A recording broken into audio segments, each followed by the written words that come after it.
The wind in the Nebraska sandhills in the autumn of 1887 had a voice. It was not the gentle whisper of the pines she remembered from her childhood back east, nor the sighing of the great oaks. This was a different thing entirely. It was a scouring, abrasive sound, the sound of a thing that meant to strip the world down to its bones. It spoke of distance, of emptiness, and of a cold that was not merely a temperature, but a presence, an entity with a will. Ilara Vance, 22 years old and a widow of 4 months, felt that will pressing against the thin walls of the half-finished shack her husband had left her. It was the only thing he had managed to leave her, besides a name that meant nothing here and a plot of land that everyone agreed was worthless. Thomas had been a man full of hope, his eyes fixed on a horizon she could never quite see. He saw a future in this unforgiving land, a legacy built from sod and sweat. But the land had taken him first. A fever, swift and brutal, had burned the hope out of him, leaving Ilara with the skeletal frame of a house and the vast, indifferent sky. The community of Providence Wells, a small collection of soddies and clapboard buildings huddled against the prairie, had been kind at first. Casseroles appeared on her doorstep. Words of comfort were offered, thin as broth. But as autumn deepened, kindness curdled into a kind of pitying pragmatism. She was a problem to be solved, a line item in the town's ledger of social responsibility. The established wisdom of Providence Wells was personified in one man, Silas Croft. He was the land agent, the unofficial mayor, and the master builder who had overseen the construction of nearly every structure of note. He was a man built of the same sturdy, unyielding material as his log and sod houses. His methods were law. A proper house had walls of thick-cut sod, laid like giant bricks, or, for those with means, logs freighted in at great expense from the east. Heat came from a cast-iron stove, a black, hungry god that demanded a constant tribute of precious wood. Survival was a simple equation for Silas Croft. Thick walls plus a big fire. Anything else was folly. He came to her property one Tuesday in October. The sky was the color of lead, and the wind had teeth. He stood before the shell of her home, his hands on his hips, his gaze sweeping over the flimsy pine frame with unconcealed disdain. The wood was thin, second-rate, all Thomas had been able to afford. It looked like a child's drawing of a house, a suggestion rather than a statement. "Mistress Vance," he began, his voice flat, devoid of the sympathy it had held 4 months prior. "We need to speak about your situation." Ilara pulled her thin shawl tighter. "Mr. Croft?" "This," he said, gesturing at the frame, "will not do. This is not a house. It is a sieve. The winter will come through these walls like a wolf. You will be dead by Christmas." He did not say it with malice, but with the cold certainty of a doctor delivering a terminal diagnosis.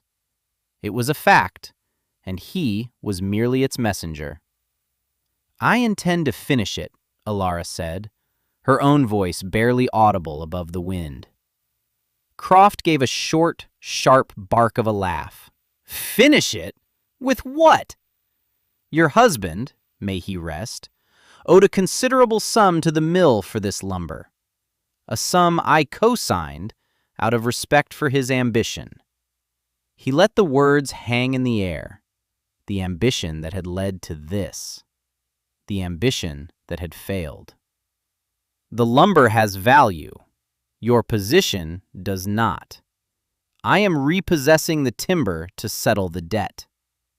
Ilara felt the blood drain from her face. "You can't. It's all I have."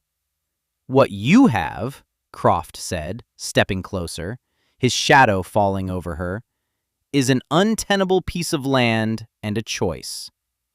Go back east. Your people are there. Or, Accept the charity of the church and live in the lean-to behind the rectory. This is a place for hard men and strong families, Mistress Vance. It is no place for a lone woman with a half-built dream. He was not asking, he was telling. The next day, his men came. They dismantled what little Thomas had built with a swift, merciless efficiency.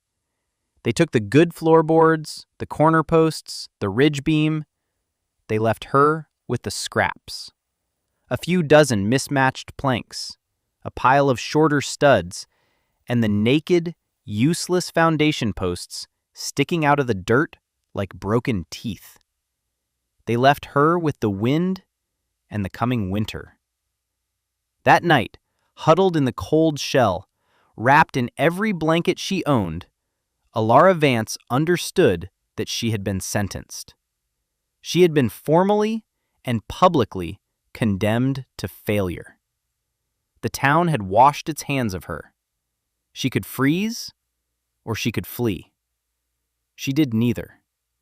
In the bottom of her small wooden trunk, beneath her mother's lace and her own wedding dress, was another inheritance. It was a small, leather-bound journal, its cover worn smooth with time. It had belonged to her grandmother, her Mormor, who had come from Denmark as a young woman. Alara had never been able to read the elegant, spidery script, but she kept it for the pressed flowers tucked between its pages and the faint, familiar scent of lavender and old paper. Desperation gave her a new kind of sight. She pulled out the journal and, by the flickering light of a single candle, began to look not just at the words, but at the drawings. Her grandmother had been a fine artist. In the margins were sketches of houses, not the grand manors of the wealthy, but small, clever cottages. And one drawing, repeated several times with detailed cross-sections, caught her eye. It showed a house with two walls, a thin inner one and a thin outer one, with a space between them. Arrows, labeled with Danish words Alara didn't know, showed wind hitting the outer wall and stopping, and heat from a small stove staying inside the inner wall. She found the word that appeared again and again in the notes beside the drawing, Sabsmold. She did not know what it meant, but next to it was a tiny, meticulous drawing of a fir tree, a saw, and a pile of what looked like dust. Sawdust. She spent the next 2 days with the town's pastor, a kind but ineffectual man who happened to own a Danish-English dictionary. Slowly, painstakingly, they translated the key passages. Her grandmother's neat script described a principle born of scarcity. In a land with little wood to burn, you did not build thick walls to fight the cold. You built smart walls to trap the air. Luft den beste Frake, one passage read. Air is the best coat. The journal was a blueprint. It spoke of a house with 2 skins, like an animal. The space between, 4 inches wide, was to be packed tightly with a dry, loose material. Peat, dried moss, shredded wool, or, the best of all, sabsmuld. The sawdust did not provide warmth itself. It simply held millions of tiny pockets of air still. It was the stillness that stopped the cold. A thick log wall was a barrier. This was a buffer, a cushion. It worked with the winter, not against it. The journal explained more. The windows should be small and face south to drink the low winter sun. The stove should be small too, encased in a mass of clay and rock to hold its heat long after the fire died down, releasing it slowly through the night like a sleeping animal. It was a complete system, a philosophy of survival that was the polar opposite of Silas Croft's brute force engineering. Not with thick logs, but with thin boards. Not with a great fire, but with a small, steady flame. Not with wealth, but with wisdom. She began that very day. Her first task was to reclaim her materials. The pile of scrap craftsmen had left was a mockery, but it was a start. She spent a week pulling nails, sorting planks by length, and stacking them. Her hands, soft from a life of domesticity, were soon a landscape of blisters and splinters. Every muscle in her back and shoulders screamed in protest. But each straightened nail, each salvaged board, was a small victory against the sentence that had been passed on her. The frame was the greatest challenge. The main posts were gone. Using a rusty handsaw and a block and tackle left in Thomas's tool chest, she began the agonizing process of felling the few scrawny cottonwoods that grew along the nearby creek bed. They were barely thick enough, their wood soft and prone to splitting. It took her 3 days to fell and trim enough to replace the main supports. She learned to read the grain of the wood, to feel its weaknesses. She learned the heft of the axe, the rhythm of the saw, the geometry of a notched joint. She was not just building a house, she was remaking herself. With a new, albeit wobbly, frame in place, she began the walls. First, the inner skin. She used the best of the mismatched planks she had, fitting them together as tightly as she could. The gaps were plentiful. She spent days gathering prairie grass and mixing it with clay and water from the creek, creating a thick, sticky daub. She pushed this mixture into every crack and seam, her fingers raw and caked with mud. The inner wall had to be airtight. That was the first rule in her grandmother's journal. The air you warmed had to stay inside. Then came the outer skin. She nailed up the remaining scrap wood, leaving a precise 4-inch gap, just as the journal instructed. This wall did not need to be airtight, only strong enough to hold the filling and shed the weather. It looked like a patchwork quilt of wood, ugly and strange. Now, she needed the sawdust. The new steam-powered sawmill on the west edge of town was a noisy, churning beast, a symbol of the progress Silas Croft championed. Behind it was a mountain, a literal mountain of sawdust, growing larger every day. It was a waste product, a nuisance. The mill owner, Mr. Hemlock, was a gruff man who looked at her with suspicion when she approached, pushing a rickety wheelbarrow. "What do you want, girl?" he grunted over the scream of the saw blade. "The sawdust," she yelled back. "I'd like to take some." He shut down the engine, and the sudden silence was deafening. "The sawdust? What in God's name for?" "For my walls." Hemlock stared at her. Then he looked at her small frame, her determined face, and the strange double-walled shack taking shape on the prairie. He had heard the talk. The widow's folly. He shook his head, a slow, pitying motion. "Take all you want," he said, turning back to his engine. "It's a free country. Free to be a fool in it, I suppose." The labor of moving the sawdust was the hardest yet. It was light, but voluminous. Each wheelbarrow load seemed to make no dent in the mountain. Day after day, she trundled back and forth, her path carving a shallow rut in the prairie soil. The fine dust coated her clothes, her hair, her skin. It worked its way into her eyes and lungs. She smelled perpetually of pine. She dreamed of the soft, yielding texture of it. She built a small ramp and began to pour it into the cavity between the walls. The journal warned against letting it settle over time, which would create a cold gap at the top. So, with a long pole, she tamped it down, packing it as tightly as she could. The sound was a soft, satisfying thump, thump, thump. The sound of the void being filled. As the walls filled, a strange quiet descended on the inside of the structure. The roaring of the wind became a distant murmur. The house was developing its own silence, its own stillness. Silas Croft came by again in mid-November. He was on his horse, overseeing a shipment of freighted lumber for the new church. He stopped and watched her for a long time as she tamped sawdust into the north wall. He did not dismount. "Still at it, I see," he called out, his voice thick with a kind of weary amusement. "What is the meaning of this, Mistress Vance? Are you building a home or a tinderbox?" "I'm building a warm house, Mr. Croft," she replied without stopping her work. "You are building a coffin," he said, his voice hardening. "And you are packing it with kindling.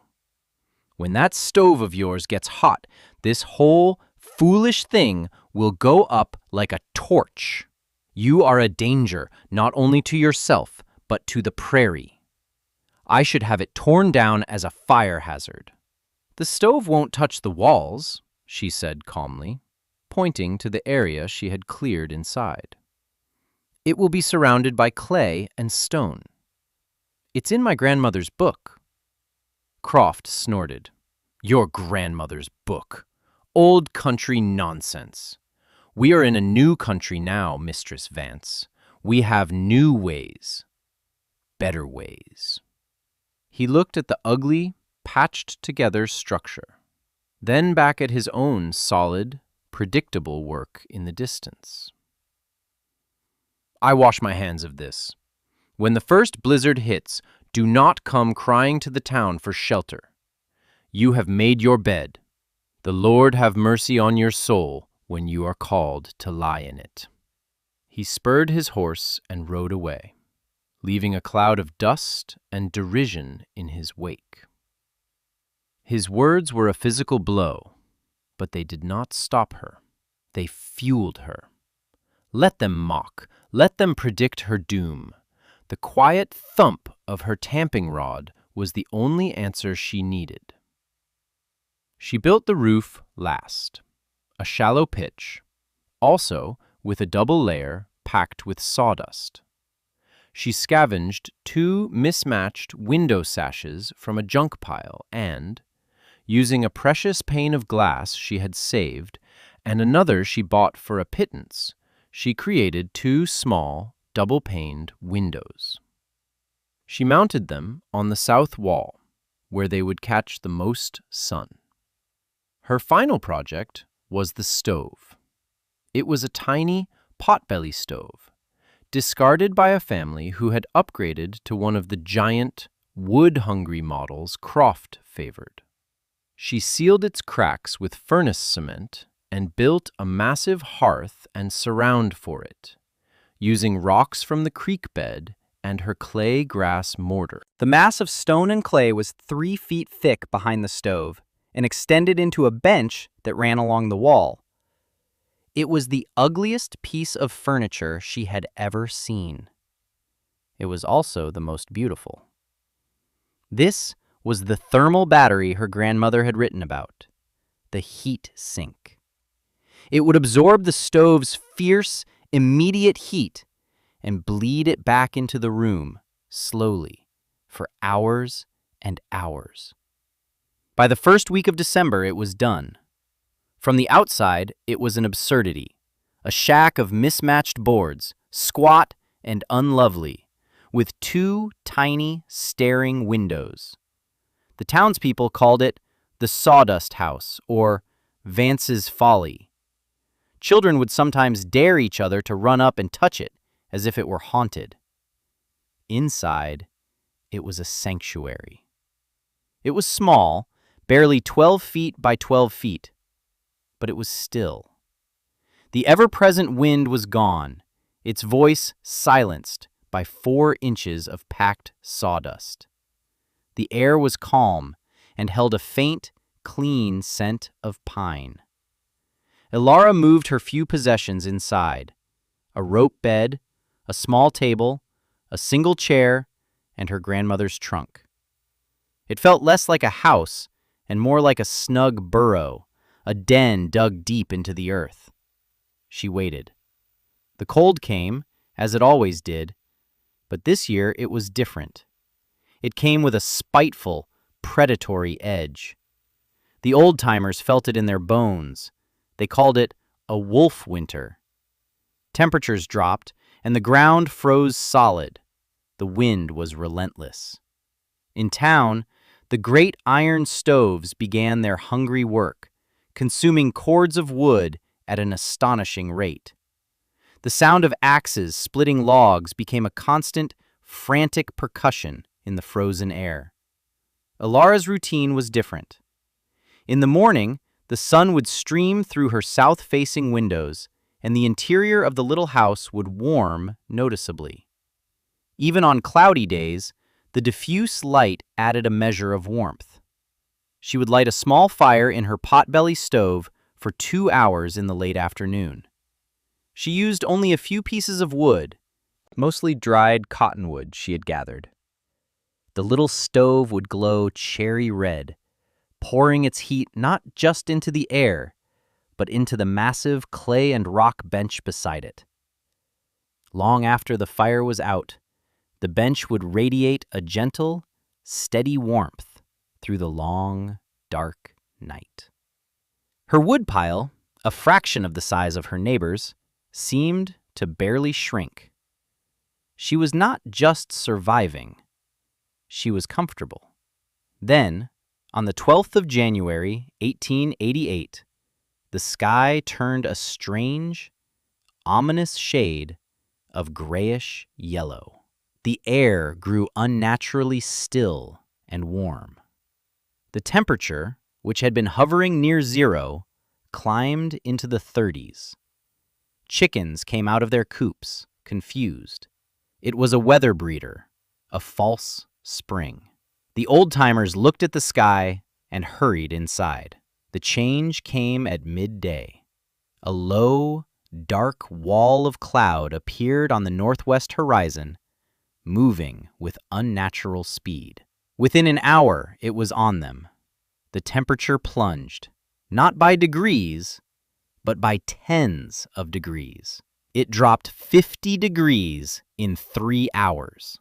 A fine, granular snow, hard as sand, began to fall, driven by a wind that rose from a moan to a terrifying, shrieking howl. This was not a blizzard. This was a monster. They would later call it the school children's blizzard, for the many children and teachers who died trying to get home from school. They would call it the Great White Death. Inside Providence Wells, the world dissolved into a roaring, white chaos. Visibility dropped to zero. The wind was a physical force, a battering ram that shook the foundations of even Silas Croft's sturdiest houses. It found every tiny crack, every unsealed seam, and forced its way inside, carrying with it the fine, suffocating snow. The temperature plummeted to 40 below zero, and the wind chill was something off the charts of human experience, a number that meant only death. The iron stoves, which had been devouring wood, now became insatiable beasts. Men fought their way to their wood piles, often getting lost in their own yards, and brought back armloads of frozen timber that seemed to vanish into the fireboxes with little effect. The heat was simply being stolen by the wind as fast as the fires could produce it. The log walls, once a symbol of security, were now bleeding warmth at an incredible rate. The cold leached through the chinking. The soddies, damp and dark, became ice caves. Inside Silas Croft's own home, the largest in the town, a battle was being lost. He had a massive stove and a woodshed filled to the rafters, but the wind howled through the window frames and down the chimney. Frost was forming on the interior walls. His wife, Mary, huddled with their 2 young children under a pile of blankets, their faces pale. Their youngest, Daniel, had a racking cough. By the second day, the situation was dire. Croft had burned through half his winter supply of wood in 36 hours. The temperature inside the main room was barely above freezing. Daniel's cough was worse, his breathing shallow. Croft looked at his dwindling woodpile, at the terrified faces of his family, and felt a kind of cold that had nothing to do with the temperature. It was the cold of absolute failure. His knowledge, his strength, his entire system of belief had crumbled in the face of the storm. He had built forts against the winter, and the winter had simply walked through their walls. And then a thought, unwelcome and persistent, pushed its way through his pride and fear. The Widow Vance, the Sawdust folly. He had condemned her to death. He imagined her small, flimsy shack, surely torn to splinters by now, her frozen body buried under a drift. A pang of guilt, sharp and sickening, cut through him. But it was followed by another, more insidious thought, a flicker of morbid curiosity. What if? It was an insane idea. To go out in that? It was suicide. But to stay here? To watch his son weaken? To slowly freeze as his fuel ran out? That was a slower, more certain kind of death. "I'm going out," he told his wife. "Silas, no! You'll be killed!" "I'm going to check on the widow," he said. The lie tasted like ash. He wasn't going to check on her. He was going to see her failure, to confirm his own grim prophecy, perhaps to find some small, bitter vindication in the ruins of her foolishness before his own ruin was complete. He wrapped himself in every layer of wool he owned, tied a rope from the door of his house to the fence line, and plunged into the white hell. The wind knocked him to his knees. The snow was not falling. It was a horizontal blast of ice crystals that sandblasted his exposed skin. He could not see his own feet. He followed the fence line by touch, his mittened hands moving from post to post, a blind man navigating the end of the world. It was only a quarter of a mile to her plot, but it took him nearly an hour. He fell a dozen times. He became disoriented, convinced the fence had vanished.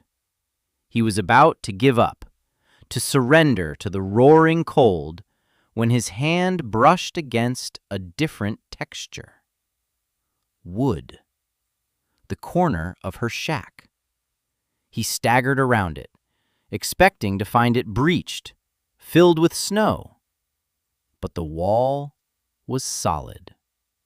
And low on the wall was a faint, rectangular patch of orange light. A window. He stumbled towards it, disbelief warring with desperation. He peered through the frosted glass, and then he smelled it. Faintly at first, then unmistakably carried on a swirl of the gale. Bread. He stared, uncomprehending, the smell of baking bread in the heart of the apocalypse. He rubbed the glass clear with his mitten and looked inside. What he saw shattered his reality. Ilara Vance was sitting at her small table, reading a book by the light of an oil lamp. She was wearing a simple wool dress, no shawl, no heavy coat. On the strange clay bench beside her, a small loaf of bread was cooling. The air in the room, visible in the lamplight, was perfectly still.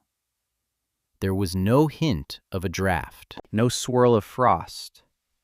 She looked up, as if sensing his presence, and her eyes met his through the glass. There was no fear in them, no triumph, only a calm, quiet curiosity. Croft fell back from the window as if he'd been struck. This was impossible. This defied the laws of nature as he understood them. He stumbled to the door and pounded on it with his frozen fist. The door swung open. A wave of warmth, thick and soft as a blanket, washed over him. It was not the scorching, dry heat of an overworked stove, but a gentle, pervasive warmth that seemed to emanate from the very walls. It was the most welcoming, most miraculous thing he had ever felt. Ilara stood in the doorway, holding the lamp. "Mr. Croft," she said, her voice even, "you look cold." He could not speak. He could only stare into the small, warm, quiet space. He saw the tiny stove, barely glowing. He saw the massive clay bench. He saw the thick, still air. His mind, the mind of a builder, was racing, trying to understand, trying to reconcile this impossible reality with a lifetime of certainty. "How?" he finally managed to croak, his voice raw. "The sawdust," she said simply, as if explaining the color of the sky. "It holds the air still. The walls don't fight the cold. They ignore it. The heat from the sun today and the little fire I made hours ago is stored in that bench." She patted the warm clay. "It's all in my grandmother's book." He looked around the tiny, peaceful room. He saw the book on the table. He looked at her, this small woman he had dismissed, mocked, and condemned. He, Silas Croft, the master builder, was freezing to death in a fortress of his own design, while she was living in quiet comfort in a house made of scraps and dust. The full, crushing weight of his arrogance, his ignorance, his profound and catastrophic error fell on him all at once. "I built forts," he whispered, the words catching in his throat. "You built a home." He looked at her, his face a mask of desperation and shame. "My boy," he said, "my son is sick. We are freezing. My wood is almost gone." It was not a request. It was a confession, a surrender. Ilara looked at him for a long moment.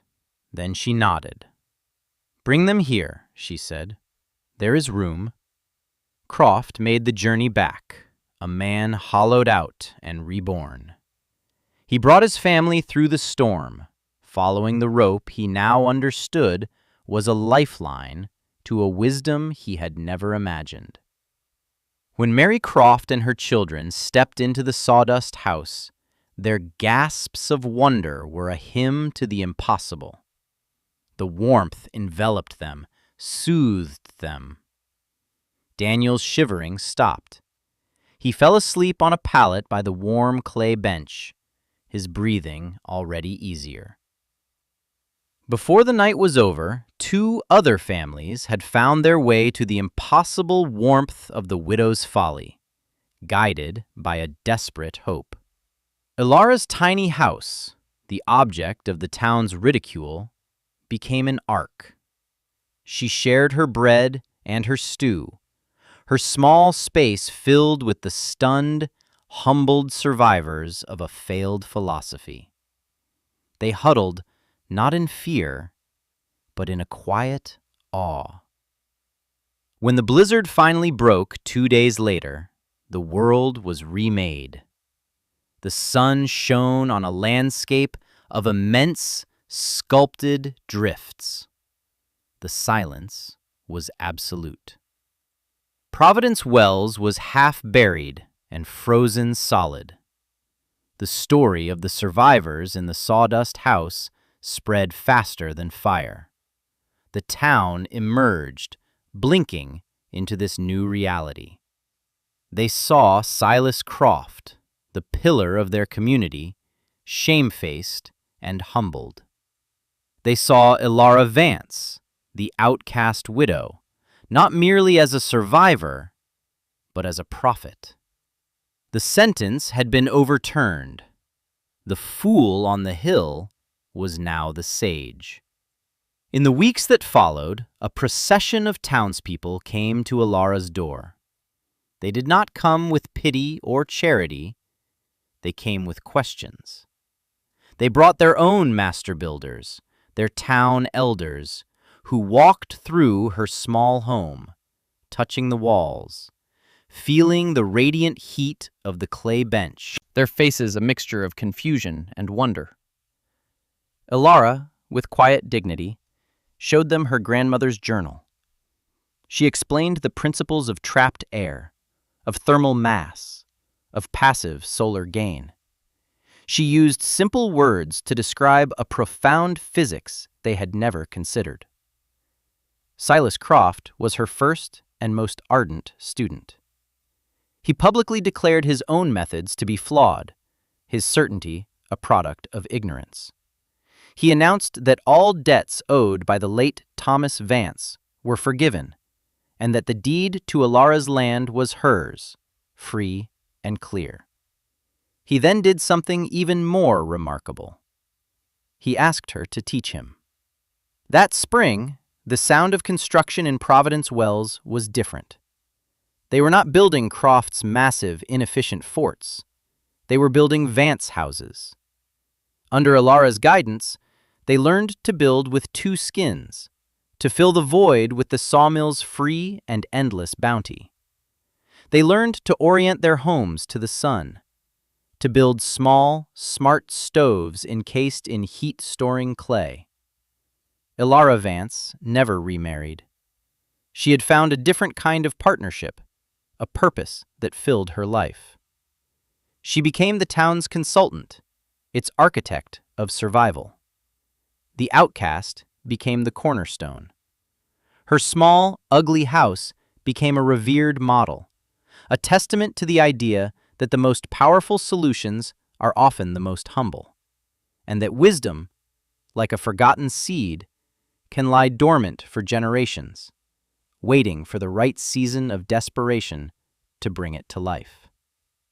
The knowledge of an old woman from an old country had saved a new town in a new world, proving that the laws of warmth and wind are older and more true than the laws of men.